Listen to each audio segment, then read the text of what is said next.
welcome to my YouTube channel. For today's video, I'm gonna share with you yung realistic postpartum essentials na ginamit ko para makatulong sa akin, sa aking recovery.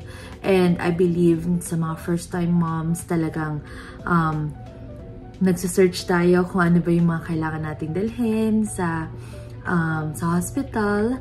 And through this video, ang share ko sa inyo today is yung mga postpartum essentials na talagang gamit na gamit ko during my recovery. So I just gave birth to my son just 3 weeks ago, and now is, I would say na somehow naka-recover na tayo.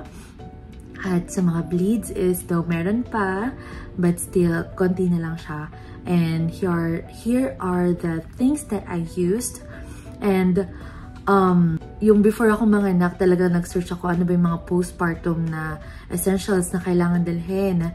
And marami akong napapanood or nababasa na provided naman siya ng hospital dito sa US.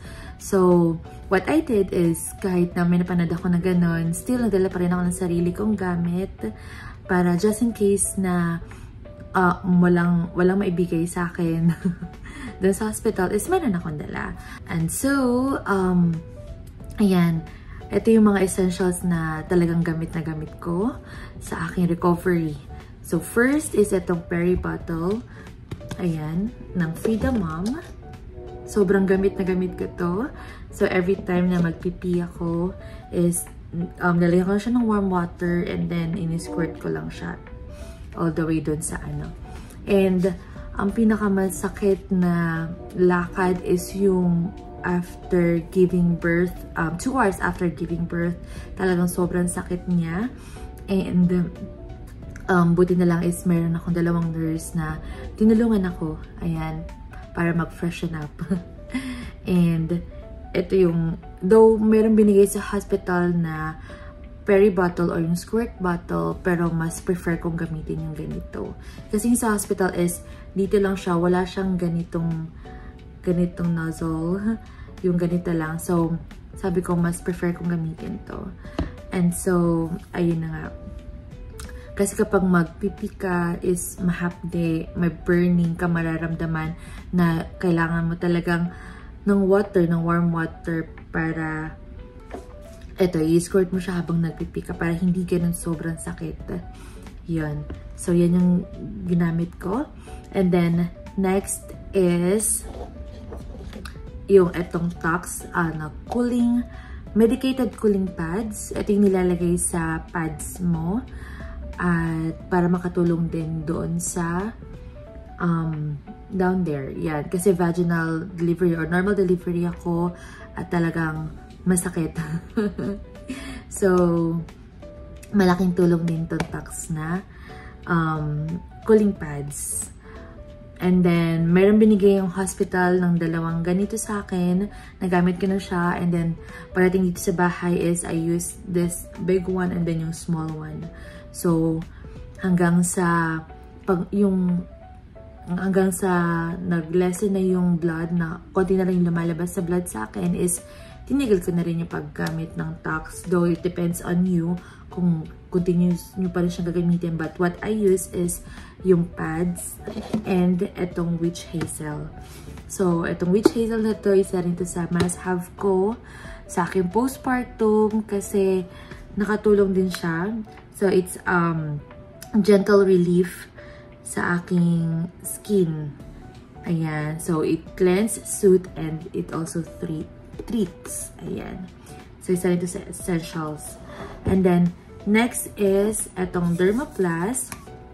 Ayan. Meron din binigay sa akin yung hospital nito before ako ma-discharge sa hospital. And, ang nagamit ko lang is isang ganito, yung which is yung binili ko.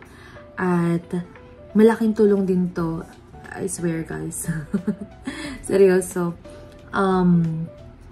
Though iba-iba tayo ng ways, I mean, sa kapag nanganak, pero para sa akin is nakatulong din to, lalo na kapag after mo mag-pee, and then mararamdaman mo yung burn. So, what I did is, nag-spray ako ng ganito. It's either direct or dito sa may pad. Ayan. So, next na postpartum essentials na must have is yung disposable na underwear. Again, meron it provide sa hospital sa akin. Habang nag-stay ako doon, and then pag-uwi ko sa bahay is meron din akong disposable na underwear, which is very, very helpful, guys. Kasi, yung mga first days mo after manganak is talagang bleed talaga siya. Nag-overflow. So, kailangan mo talagang disposable na underwear para pag mayroong mga bleed or may dugo man dun sa disposable underwear mo, pwede mo na lang siyang itapon. Ayan. And then next is itong pad na mahaba.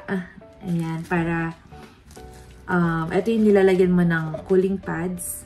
Lalagyan mo siya ng cooling pads dyan. Tapos, ang ginawa ko is naglagay din ako ng ganito. It's either dito or yung direct. And then, nung medyo nag-lessen na yung blood na lumalabas sa akin, what I did is, eto na lang. Ganitong pads na lang ginagamit ko. Yan. And eto na lang din witch hazel ang gamit ko. Ayan. And then also, ito rin ang must have is, this one is from hospital. Binigay nila sa akin to para makatulong sa burning na nararamdaman ko sa down there. Yan, dahil normal delivery tayo. And yung first few weeks talaga, first weeks talagang masakit talaga siya. As in. So, ito, malaking tulong to. Sobra para dun sa burning na nararamdaman. So, yung first week ko, talagang hirap pa ako maglakad. And, ramdaman mo talaga yung sakit. Second week, medyo nagle-lessen na yung sakit. But still, gumagamit pa rin ako ng mga ganito. Ng peri-bottle, ng Tax. And continuous pa rin yung paggamit ko niyan.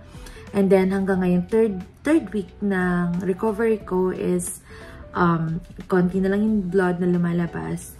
Kaya nag-switch na ako sa ganitong pad na manipis lang siya. And then, nilalagyan ko na siya ng witch hazel. Ayan. And also, they also gave me, it is from hospital, they also gave me this cream. Ayan.